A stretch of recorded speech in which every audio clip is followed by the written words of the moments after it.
Hey folks, Ray from LoveYourRV.com back at you again. Today I have a review for you of a neat little dash cam from a company called Akaso. They make action cameras, that sort of thing, and this is their Trace 1 Pro. It's a dual camera dash cam, so it can show the view forward in the truck and also behind, so you can show the inside of the truck, and does 340-degree total range.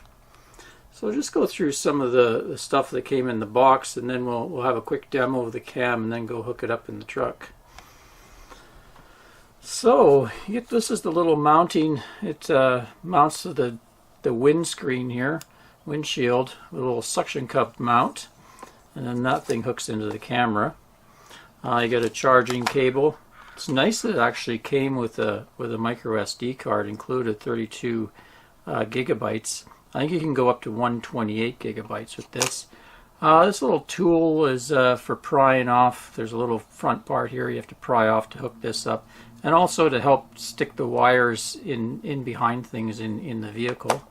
They give you some mounting clips here for running the wires, and it also comes with a GPS, so it can track your route, which is kind of nice.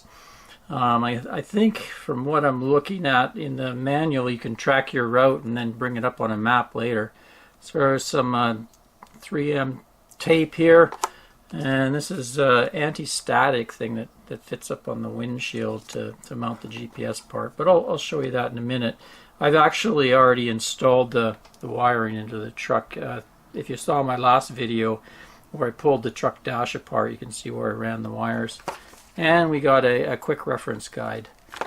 And of course, here's the little beast itself. It's really lightweight. I have a plastic case here. It says made in China but designed in the USA. So I guess that's a good thing. So it's got also a display on the back that you can look at. There's the rear facing camera. There's a front facing camera, and it's got speakers inside and a microphone, and then the buttons to adjust it, and there's the SD card. So let's just pop in the SD card and turn it on, give you an initial look at it here. Okay, here we go. Card in. Should be able to fire it up now. Power button.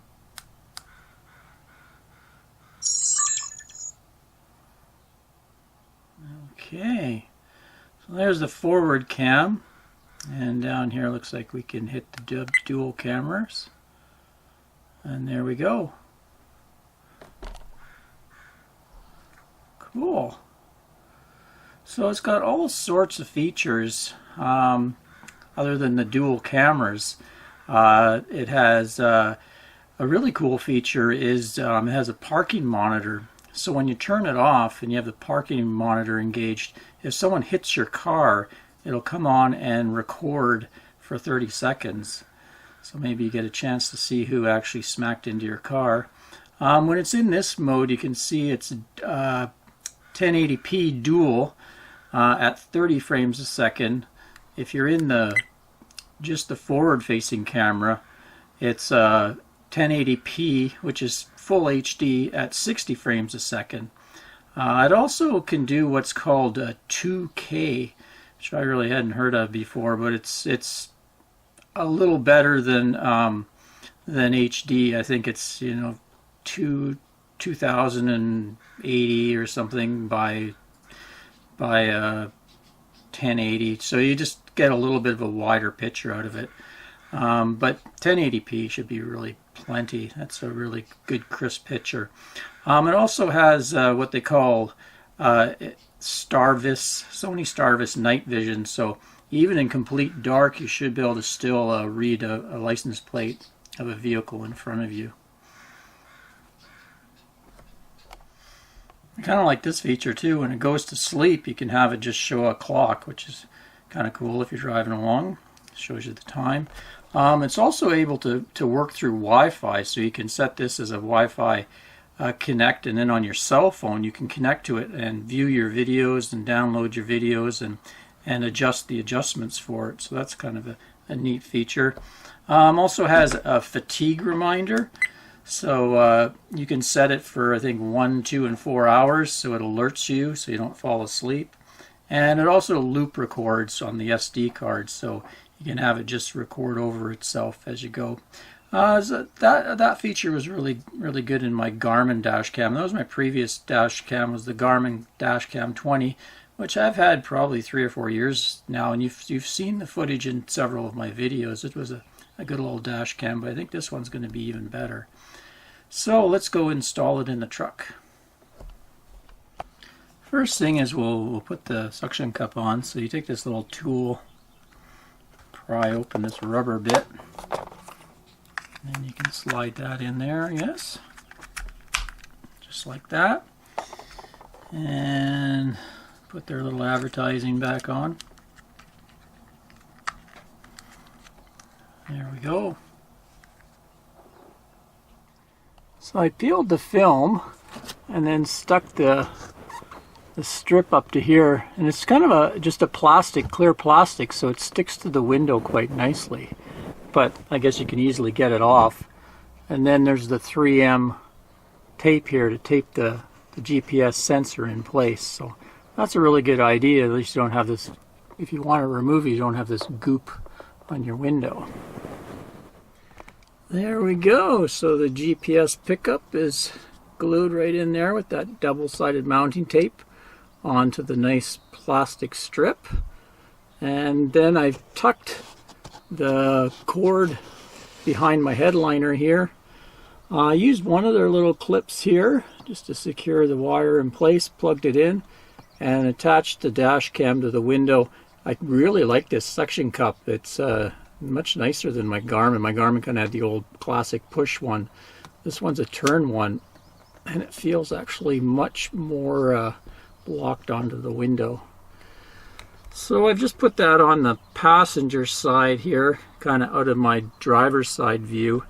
I like to keep it away from the driver's side view because some states like California are really anal about anything in front of the driver, actually anything on the windshield in some cases. So I'm going to keep it tucked here well away from the driver's view.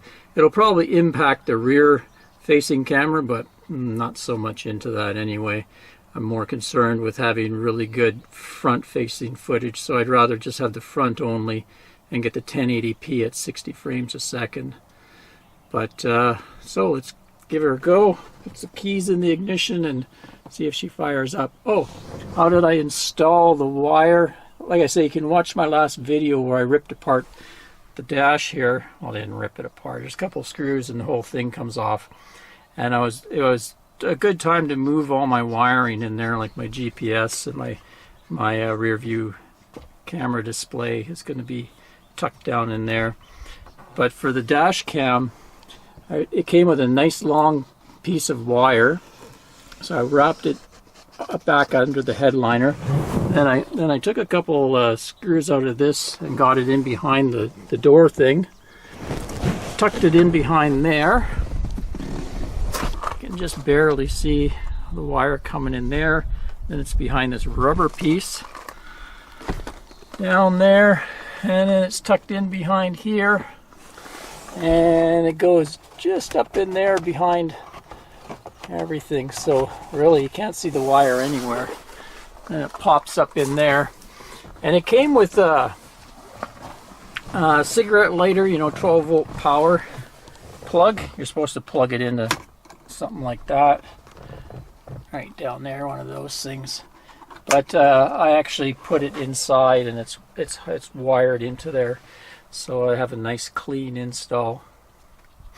So let's turn it on and give it a go. Key on.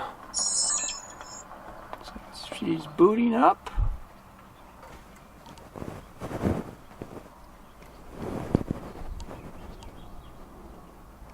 Camera was having a hard time picking it up with so much brightness, but there you go. It's an indication of the picture there. Looks pretty good. Let's just hit record. Oh, it was recording. Yeah, turn it off there, and I'll show you the dual. There we are.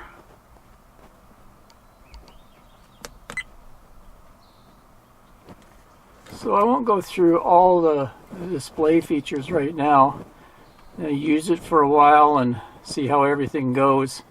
Anne's taking a trip down island, and so I'll let her go down. She's going to visit her dad, and then I'll be able to pick up the footage and see how it performed on that trip for her. So stay tuned. So far though, it looks pretty good. If it performs well, I'm going to like it. Well, it's about a week later, and we've used the little dash cam for a good long trip down island, a couple 100 miles. I've used it around town, and I've done some night driving and tests with it. So I'm back to finish off the review. Let me take it inside, and I'll go through the screens and the features, and then I'll give you my list of pros and cons. I actually have quite a few cons to this dash camera. So first I'll go through some of the screens here, give you a look at the settings, and then we'll give you some demo footage and go through my pros and cons, that sort of thing. So if you press this button here, you get camera or settings. So let's just go through the camera. There's 4 buttons down here to control things. And in this thing we can set the resolution.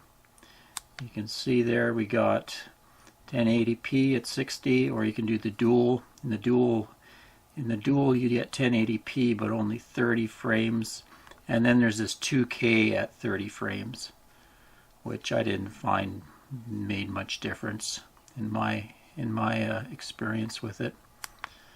Loop recording, that means it just keeps recording over the card when it hits the end.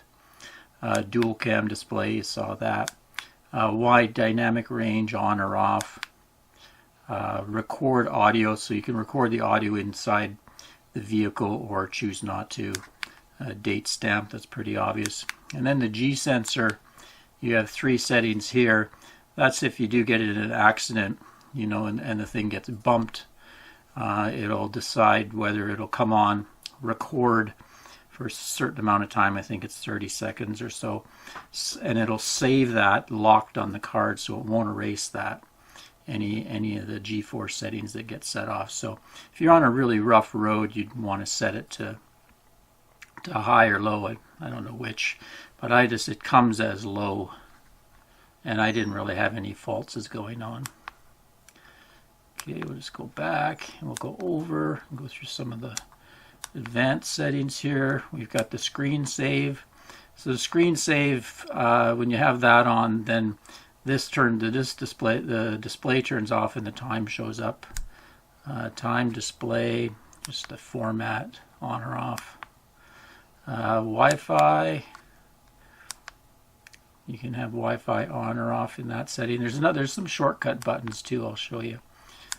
Date and time.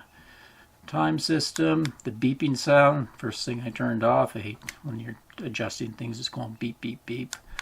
Language. Parking monitor, same thing, that can be on or off, and that's when you leave the vehicle unattended and any kind of bump happens to it, it'll come on and record. So it'd be good for parking lots. If someone hits your vehicle while it's in the parking lot, it'll come on and record what happened. I had it on, and it was kind of setting off a lot every time you got into the vehicle. It thought the thing was in an accident. So it recorded a lot of footage. So you'd have to be careful there. It didn't record so much that it filled up your card. Oops.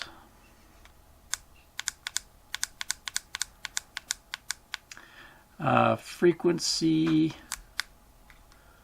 That's just if you're playing in Europe, you'd want to use 50 cycle. Here in North America, we use 60 cycle. GPS speed. So you can set that on or off if you want to record the GPS, how fast you're going. Fatigue drive reminder. You can set that 1, 2, and 4 hours. I guess it just has a little alarm so you don't fall asleep. Kind of a little safety thing. Format the SD card. and default setting and version info. Let's go back there. So in this mode, you can also, this button down here that's going to settings, if you hold it, it'll turn on your Wi-Fi so that you can connect with your smartphone. So I'll show that in a minute, what happens on the smartphone. So go back there. This button turns on your park, so that park setting, you can turn it on and off. This one quickly turns off your mic. So there's a couple hotkeys there that you can do things really fast. And this lock mode means the footage will be locked into memory. So right now it's recording. So we'll just pause it. You get a few other buttons when it's paused. This here is for playing back videos. So anything on the card, you can play it back in this little screen here. I don't know why you'd want to do that, because you can pull the SD card out, but maybe to quickly check on things. Let's see in there.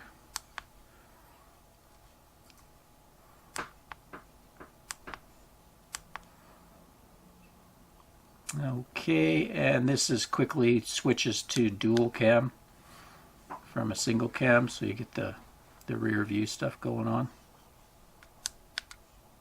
And over here is to record and stop record. Up in the corner you have your battery life. This thing has a certain amount of battery life for that park meter, but it's not supposed to be operated without plugging it into a 12-volt source. And you can kind of see these lights lighting up here. That's the infrared camera that lights up the interior of the vehicle, so even at night it's lit up quite well. So that's about it for that. Let's just hook up a phone to it, and I'll show you what goes on with the phone. So I'm just going to hold this button down and we'll get into Wi-Fi mode. You can adjust these, set the ID and password to whatever you like. There's a setting in there. Okay, so I connected my phone to that ID and password and brought up this Akaso app that you can download for free. So we'll just connect to DVR. Now you got the real-time footage of the camera. What's going on with the camera in real time? Which is kind of neat. Just extend it there. So I don't know why you'd want to do that with your phone, but it's kind of cool. It does it. The neat thing you can do with your phone, it kind of makes doing the settings easier. The settings page, rather than pushing through all those buttons, you can go in and change any setting through this Wi-Fi app. You know, change all your G sensor, date stamp, all that kind of stuff that I just showed you can be done through the phone. And then when we get off of this real time, we go to here. This is where you can play back things. So any videos that you've done, you can play back in the app, which is pretty cool. Well, let's just show you one here. So you click download, click like that, and then it'll start downloading for you. Takes a little while over the Wi-Fi. So this would be mainly if you just want to quickly check something through your phone, because normally you would just plug the SD card into a computer and download it that way. Okay, so it downloaded. Now I turned off the Wi-Fi and I get this screen, which is your playback screen. So we can go to there and then hit playback, and you can play it back on your smartphone. See what's going on there. Actually quite a nice picture. There's just me driving through town. And down here you're supposed to get some GPS footage, but I'm not getting it. I'll discuss that later in my cons. I just wanted to show you that screen there.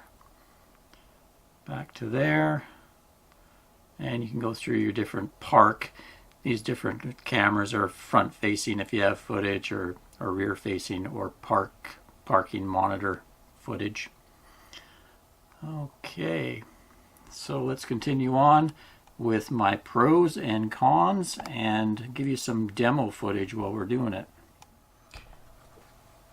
Let's go through the good stuff first. Of course, a really nice feature is the dual cams. You got your front cam, your rear cam, and they're wide enough that you can get, they quote, a 340-degree view of your vehicle, which is nice. You can see right out the back and side windows and all around the front.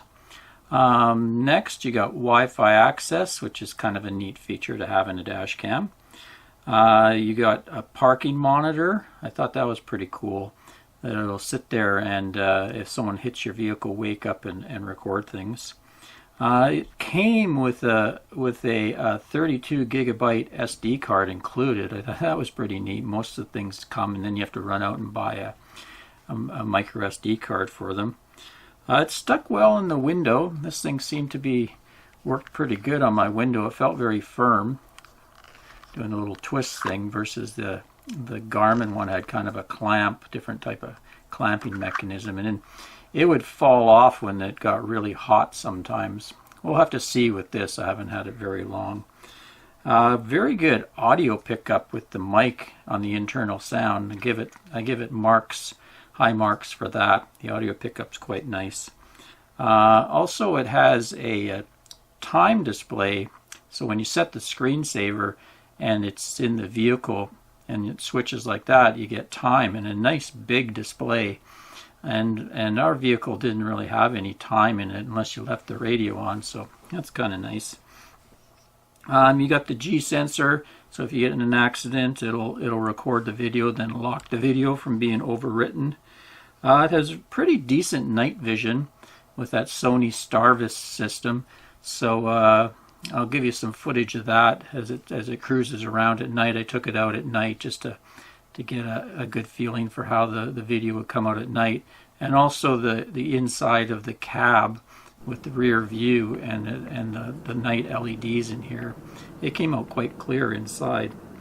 I like the little buttons to, kind of the short step buttons, so you can get to things quickly. Plays the video that it downloads is actually MP4 file, which is really nice because that's your basic file for most of the internet applications. If you're going to upload it or do some editing, it's really easy to do, and it can be transferred between different systems, phones and Mac and PC, whereas previous one was AVI files, and I found it kind of cumbersome, wouldn't quite work well in my editor. I ended up always converting them to MP4, so it'd be nice if I'm going to use the Dashcam files, it comes right out as MP4.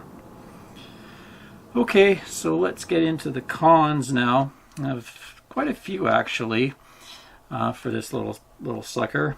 The video, I expected more out of the video. Like the marketing pictures looked really great, really looked nice, but in reality, through my particular truck, looking through the window and stuff, it was just okay. It's adequate. I'm not slamming it too much. Like it's better than the videos have been in the past, but it's not quite what they look like in the pictures online of what it should look like. It's really fish-eyed, of course, if you're going to get 340 degree. So because of that fisheye lens, it really distorts things, and I was getting quite a bit of reflection off my dash and pillars and that type of stuff. And also my truck window has quite a slant, so because of the curvature of this lens and my truck window, it caused quite a bit of reflections. So it wasn't as good as my old Garmin was as far as looking through the window. I don't know why they have just the black and white rear camera. I couldn't figure out a way to turn it to color, so I imagine that's just the way it is. It's okay, but it'd kind of be neat if it was color as well. The GPS, I've had trouble making it work at all. Sometimes it'll work briefly, and then suddenly it doesn't work. Like we took a trip and the screen said GPS was working. I had GPS on. I had the GPS sensor mounted on the window, but I wasn't getting it working. I came back and tried it again, and I drove a little ways and drove down the road and the GPS was working, and I go, okay, I had moved the mount a bit, but then bang, it just suddenly stopped working. So I don't know if I have a dud GPS or what's going on with that. Also, my old Garmin on the video would print out the GPS coordinates, and it would also print out the speed. This one just has sort of date and time on it, and you have to go into the actual player. They have a GPS player or the smartphone app to get that information. That is, if the GPS works. Also, I noticed a few times when it was really sunny and bright out, I got some color aberrations where I get these kind of red dots and things. That's just kind of a minor thing. The case feels a little bit plasticky. It's nice because it's super lightweight, but again, my previous Garmin had a much thicker case. This thing, I don't know how long it's going to hold up. It's kind of plasticky too. We'll have to see. But overall, it's what you get. It's quite feature rich for the price. You know, I think it's going for about $129. This is the Trace 1 Pro.